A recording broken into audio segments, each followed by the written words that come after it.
So, kamusta nga ba yung yung preparation para sa isang big race? Particularly for Teban 7. Ano to 6 months preparation. Dahil nga transitioning tayo DH tayo nung 6, diba? Tapos this year 2025 biglang mag-enduro tayo.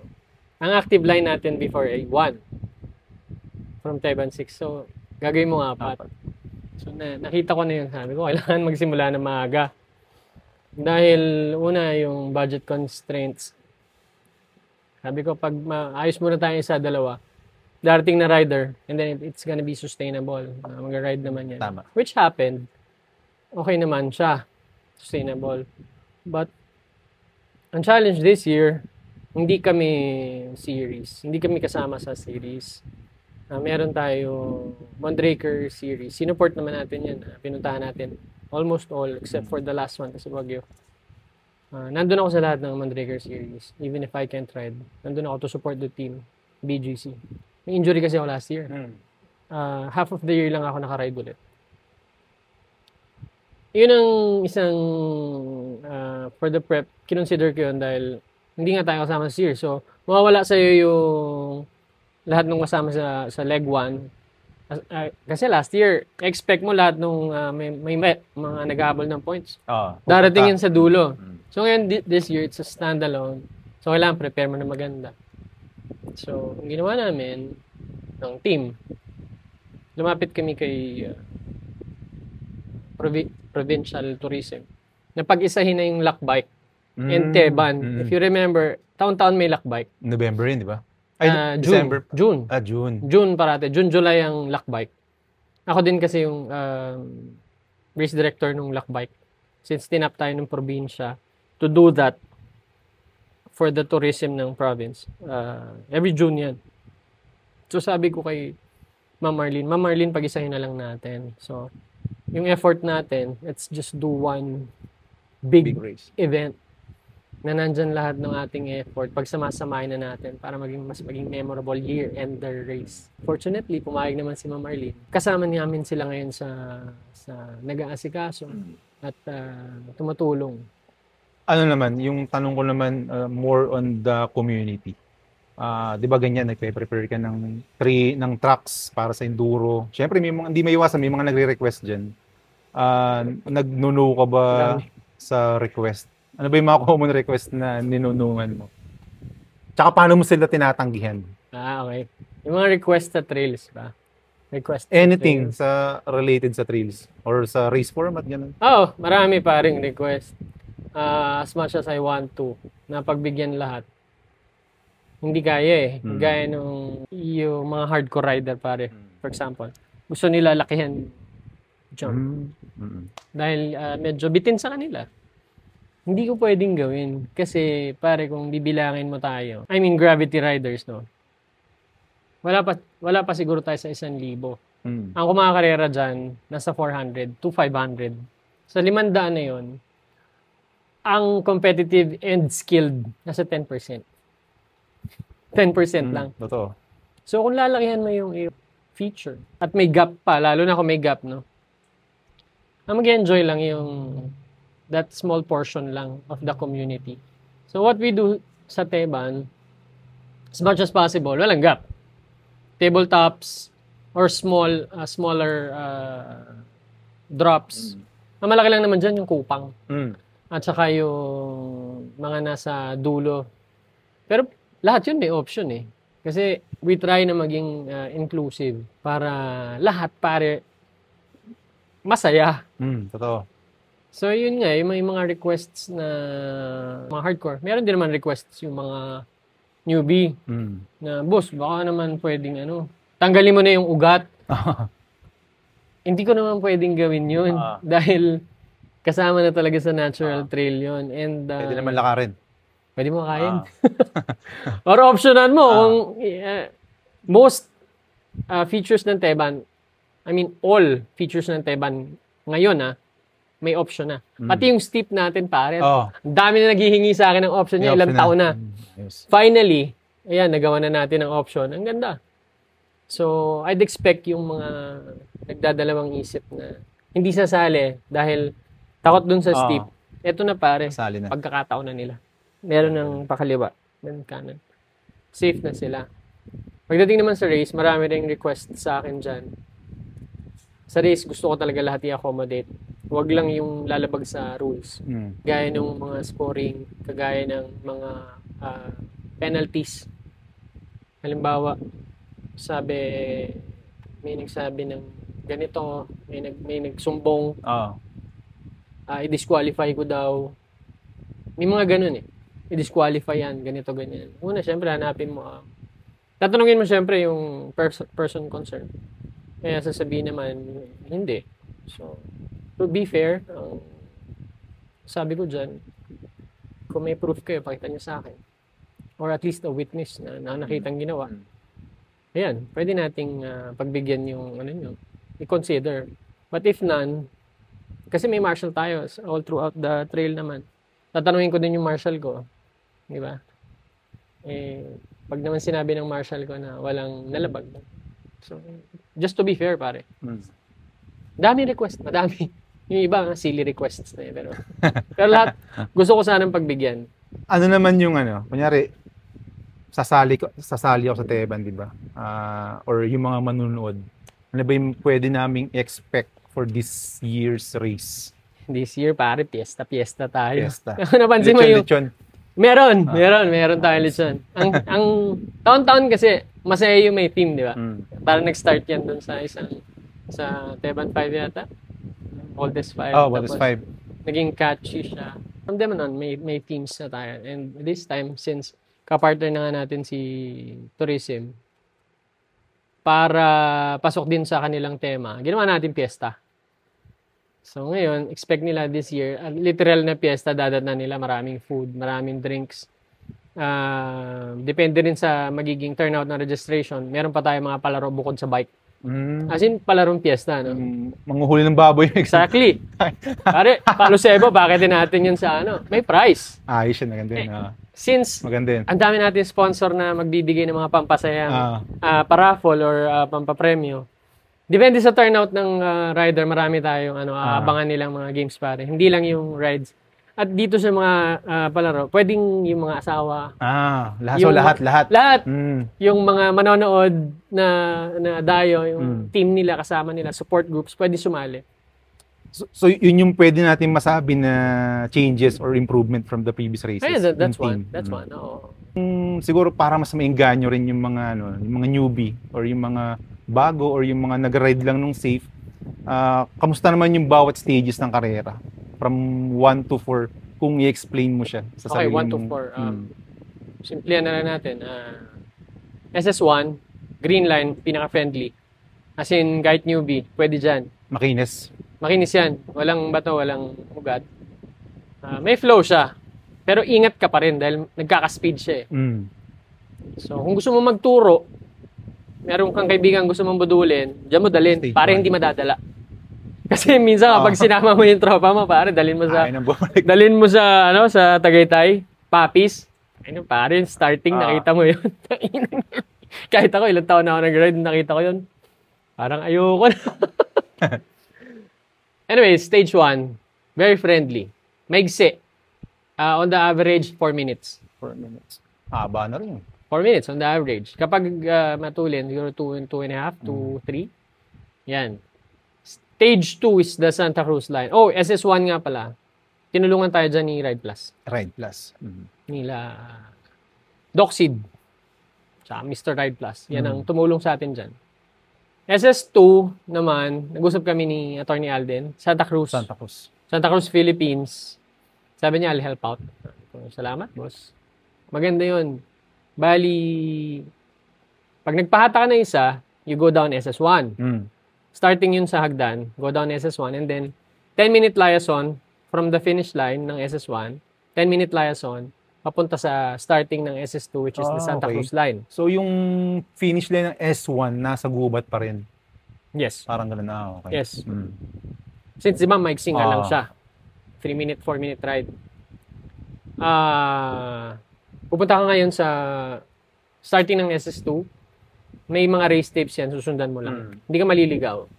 Si Tom Cruise, inorasan niya 9 minutes. Yung Bike yun or sama lakad? Hindi, pare. Akay. Akay kwentuhan lang yan. Okay. 10 minutes. Akay kwentuhan lang. So, that's the start of SS2, Santa Cruz Line. Yung SS2, may speed na yan, pare. Hindi naman sobrang steep. Pero matuli na siya. Walang padyak ang SS2. Nice. Totally. Walang flow lang. Flow ang SS2. Pag binitawan mo sa taas hanggang baba, wala kang padyak. Meron niyang drops. Meron niyang segments na Rockies. Routes, meron yan. May mga features pa yan eh. And mahaba siya. Inaabot ng 6 to 7 minutes yung SS2. Yung Santa Cruz line. Flowy line, 6 to 7 minutes. Walang padyak. That's SS2. SS3, start sa taas. Sa Candle. Kung natatanda mo yung pinagsemplangan ni Royal Marshal dun sa kanan. Okay. Inusog ko na yun, binago ko na, hindi na siya diretsong ganyan. Sa Teban 3 ata yun, no? Yun ba yun? Parang eh. Yung first race ni Royal. Nice ko na yun. Hindi na siya steep. Pwede rin sa beginner. Ito yung dadaan ng starting Kandila. So, papahata ka ulit. Pag finish line mo ng SS2, baba ka, papahata ka na ulit. Papunta sa Kandila. Pangalawang pahatak mo na yun. That's SS3 na. Start ka ng Kandila. Doon na yung steep. May bato na rin to. Yung tabletop na bago. Ang finish line nito, dun sa isang jump before the padyakan. Hindi na natin gagamitin yung padyakan. Layason na yun pababa. So, it's not part of the race anymore. Pagdating dun sa finish line ng SS3, ano din siya? Inaabot din 7 minutes yung SS3. 7 to 8 minutes. Oo. Mahaba. 7 to 8 minutes yung SS3. And then liaison pababa. Ito na yung SS4. Ang pangatlong pahatak mo sa taas, start ka na dun sa starting ramp natin sa kaliwa. Ito na pa rin yung pinakamahaba. Inaabot to ng nag-video si Tom 9 to 10 minutes eh. Pero si Sam Mariano, since alam mo na may mga bata, 7 minutes yata eh. Haba pa rin. Pero naglalaro lang yung mga bata noon, parang naglalaro lang sila. Pag siguro babanatan ni Sam ng todo, mga 6.5. Matulin yun pare, 6.5. So galing sa taas, Rockies. And then ito yung may Kupang pare. So mag-reserve kayo ng lakas. Yung Kupang, of course may option naman lahat. Lahat ng option, lahat ng features may option. And then dadaan to dun sa Rockies. Yung napanood sa video mo, naalala mo, yung mahabang Rockies. Dadaan doon, tinanggal ko na rin yung padyakan doon, may bago tayong tulay sa kanan. So, flowy na rin to, hanggang sa dulo na to. Hanggang makarating doon sa tindahan doon sa ilog. That's SS4. And again, lahat pare may option. May option.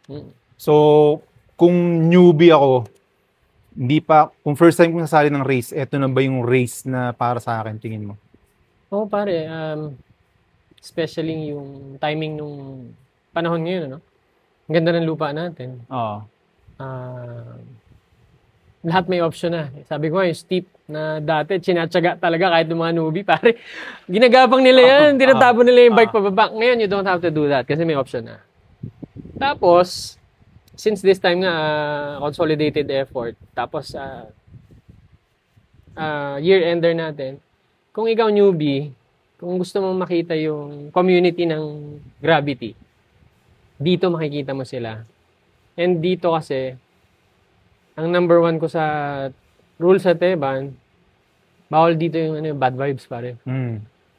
As much as possible, hindi namin tinatolerate, hindi namin pinapansin yung mga ganyan, yung mga bad vibes. Gusto natin pag nasa Teban ka, or kahit saan mang trail pare, enjoy lang. Enjoy lang tayo. So kung newbie ka, sali ka ng Teban, makita mo talaga kung gaano kasaya ang community dito ng Gravity. So yun na nga, sasali na yung mga newbie ngayon. Ano namang maipapayo mo sa kanila na dapat baon nila pag dadayo sila sa Teban? Baon ka maraming lakas ng loob. Baon kang cardio. Resistensya talaga yun. Magbaon ka na maraming cardio. Mag-saddle time ka, and as much as possible, mag-TR ka na mag-TR sa Teban. Kasi mahaba siya eh. Unlike sa ibang trail, madaanan mo ng 1-2 beses, kahit papaano na-memorize mo na, napipick up mo na kung saan yung mga medyo mahirap, no? Since sa Teban nga, kung ito total mo lahat nung dadaanan natin, abutin na 9 to 10 kilometers yun eh. Yung SS1 to 4, abutin ng 10 kilometers eh. So, kailangan mo mag-TR. Una, para safe. Para safe ka. Matandaan mo na kung saan ka mag-ingat. Kung saan ka pwedeng mag-rat-rat. Saan ka pwedeng bumana. Very important, mag-TR ka. Tapos, syempre, dapat may kasama kang mga mag-guide, no? Kahit paano. Oo, yung mga dati na nagtiteban. Yan yung ginagawa ko eh. Kapag nagtitr ako, I make sure kasama ko si Coach Epi or si Kuya Tony Velasco. Yung mga veterans na tayo didikit pare. Kasi makita mo yung mga... Sumunod ka lang sa kanila, makita mo na yung... mga lines niyo. Lines. Tapos tuturuan kanila, hindi madamot yung mga teammate ko niya. Tuturuan kanila talaga. So, mag-TR ka, magsama ka ng familiar sa Teban, at least. Yun yung mga pagpupunta ng Teban. Totoo yun. Actually, idagdag ko lang. Saka may ligaw pare, may ligaw sa Teban. Dahil nga ang laki. I-utilize natin yung buong bundok. Pero may naman, may mga race tapes naman. May race tapes naman. But if you're really, alam mo yun, it's your first time, baka magulat ka sa lugar kasi sobrang laki. Sa Encantadia ka na. Sobrang laki niyan. Tangina sa mga teammates ko nga, nung inayos lang namin yung 1, 2, 3, 4, naliligaw eh. Before the installation of the bantings. Kahit yung mga teammates ko, medyo naliligaw sila. Ano nga ba yung 3? Ano nga ba yung 4? So, yun, ganun kalaki. Ganun kahaba yung Teban. So, yun nga, magsama kayo marunong. Ako, i-add ko lang dun sa mga sinabi ni Boss A, no? So, bukod dun sa pagtatrack read, tsaka yung sa resistensya nga. Kasi yung first race ko dito sa Teban eh. So, yun yung pinaka-learnings ko dun na pagsasali ka talaga ng race. Kahit medyo kapos pa yung skill mo eh. Pero yung resistensya, talagang kailangan mo siyang paghandaan ng resistensya. Damihan mo. Kasi minsan, kaya mong tirahin yung feature. Pagod ka. So, sa sobrang haba ng trail, pag pagod ka na, mauubos confidence mo. Totoo. Pag pagod ka na, hindi nagagana utak mo eh. Yung katawan mo, ayaw nang sumunod. Hindi, kaya ko ito, natira ko ito ng track read eh. Pero nung race na, tas pagod ka na, wala. So, resistensya. Kahit may skill ka, kapag naninigas na yung katawan mo sa pagod, wala ka ng oxygen. Iduro talaga. Pare, kapag wala ka ng oxygen sa katawan, kinakapos na, naninigas na yung mga muscles mo. Gusto mong gumanito, gusto mong gumanyan. Ayaw sumunod. Ayaw na. Ayaw na sumunod. Kaya yung yun nga, sabi mo, what's this? Yung magbaon ng resistensya talaga. Resistensya talaga. Yun. In connection dyan sa resistensya na yan, may chance ba na mag-full enduro race dito sa Teban? Yung porting line is 7 kilometers. 7 kilometers of assault, pahon, with very minimal recovery. So palagay ko hindi pwede. Hindi pwede. No? Yung e-bike category natin, I consulted with attorney Alden to give them a power stage, parang gano'n, a challenge. Yung mga e-bike, first time kasi tayo mag-e-bike category, so I'm not familiar with that. Nag-consult ako kay attorney Alden. Sabi niya, pare yung unang hit, papadyakin mo sila. Bali wala naman sa kanila yon. So, yeah. Pag e-bike, pwede. So, gagawin nga nila ngayon. Yung unang akyat nila, bawal magpahatak. Pero, for example na, di ba, di ko alam kung meron pa tayong ganun eh, yung parang nationals ng enduro. Pwede kung mangyayari dyan sa Teban, pwede siguro, no? Kung mga ganung event kasi, competitive event naman yung ganun. Pwede naman siguro. If you're not aiming for a very high registration outcome, pwede. Sasalihan ka ng mga hardcore, pare. Basic kila Clinton yan. Let's say, 3 stages ng enduro mo. Papadyakin nila. Kaya eh. Sila Clinton, sila Alj, sila Tony, kaya yan. Totoo. Lalo na yung mga bata. Enduro pinag-usapan not downhill. Kaya. Yun nga lang, pare, konti sasali sa'yo. Yun nga lang. Kaya siguro, pwede nga lang siya pag gaganon na yung parang national event. Pag di ka naghahabol ng mataas na turnout, di lang ng rider nasasali, pwede, why not? Tapos siguro pag fully sponsored, no? Yung hindi yung... Kung aasa ka lang sa turnout. Registration, no? Mahirap. No, hindi kaya. Lugi yung ano. Kapag may nag-sponsor ng ganyan, pwede naman. Bakit pwede. Hindi? Pure enduro, pare. Pure enduro. Wasakan, talagang wasakan. Kahit 3 stages lang, wasak na. Oo. Ito naman, Boss A, parang in general, sa nakikita, sa'yo, ano ba yung pinaka-objective ng karera this year? Ano ba yan? More on tourism, competition, or community? Not only for this year, but annually naman, ang objective namin, number 1, to help the locals there. Doon sa linalatagan namin. Kasi pag walang rider, pare, medyo wala din silang income eh. So iniisip ko din yun. Pangalawa, of course, yung to help the tourism. Para ma-boost yung tourism. Malaking bagay din yung mga rider nakikita nila nandyan. Malaking bagay ang karera. Malaking bagay ang event sa pag-promote ng tourism. Imagine, darating sa'yo 400 participants.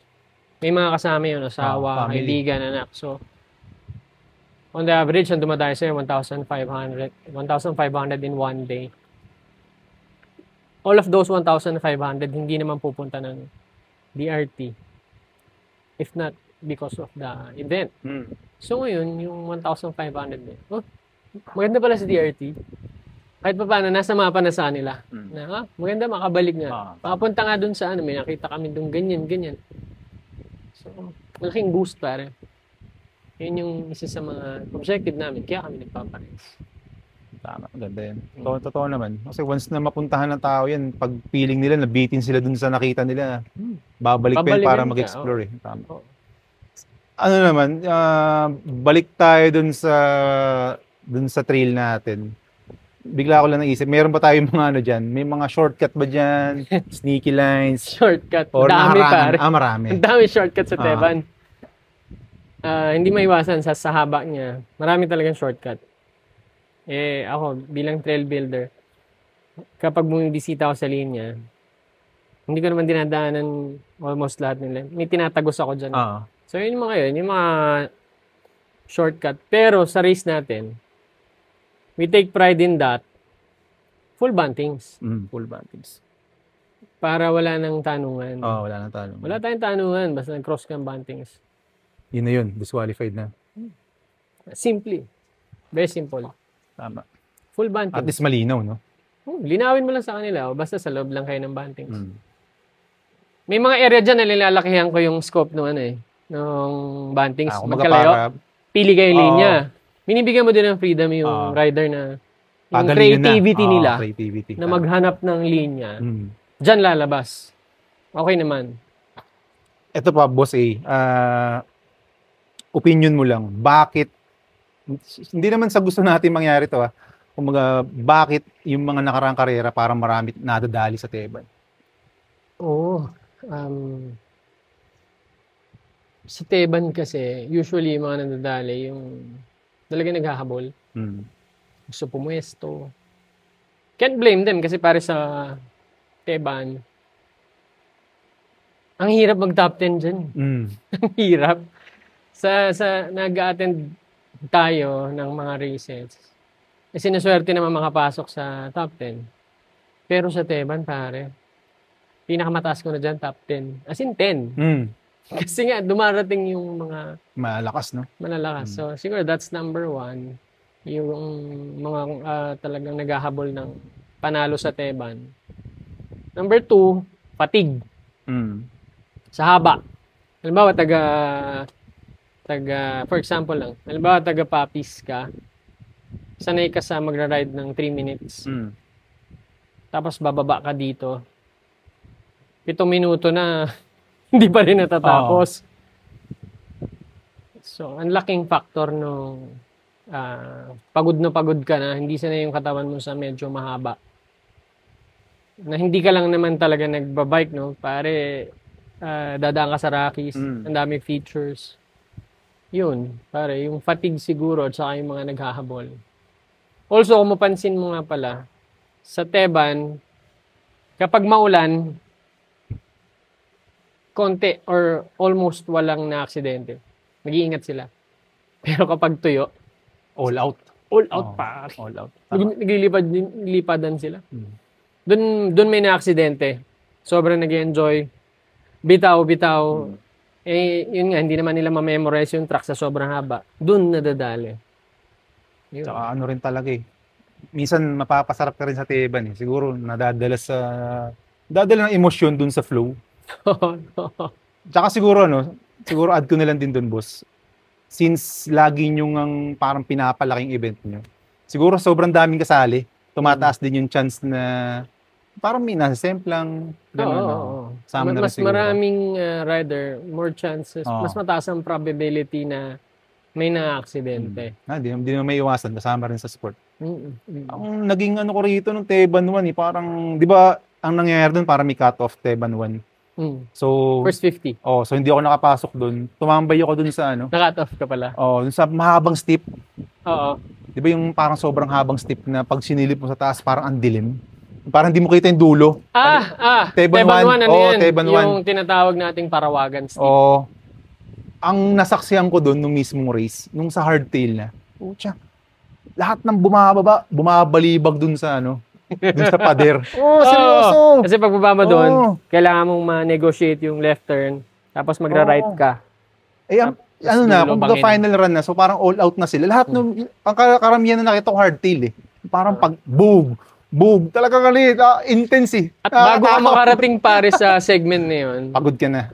Dahil yun yung may padjak, di ba? So pagdating mo doon, laspag ka sa padjak, tapos ang daming tao nag-cheer kaliwat kanan, bibitawan mo ngayon, wala ka na sa laro mo. Ngayon wala na yun eh. Yung ahon tsaka yung sip, wala na. Inalis ko na. Para mabawasan yung, parang hirap pag may nasasaktan. Totoo. Mahirap pag may nasasaktan.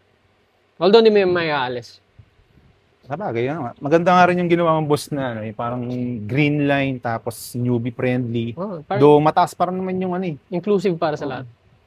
Tsaka siguro ang challenge ko diyan din sa mga hardcore. Hindi naman ako hardcore pero naisip ko lang para ma-challenge yung mga hardcore. Para mas maramdaman nila na hardcore yung trail. I-aim nila na na sila yung maging number 1 sa category nila. No? Oras ang paglawanan yun. Oras, tama. Ito naman boss naman, medyo mga personal questions. Konti lang naman. Ano ba? Sino ba para sa kaalaman din ng mga may bisita rito. Kasi hindi naman lahat matatanungin ka ng ganito sa personal. Siyempre, nakakahiya rin.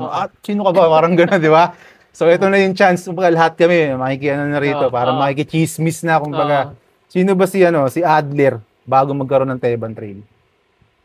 Para medyo boy abunda yung tanong, pero okay lang yun. Medyo boy abunda. Showbiz. Thank you for watching Trailside Stories. Para lagi kang updated sa mga bagong episode, follow mo lang kami sa mga social media account namin. Tapos share mo na rin. Tara na!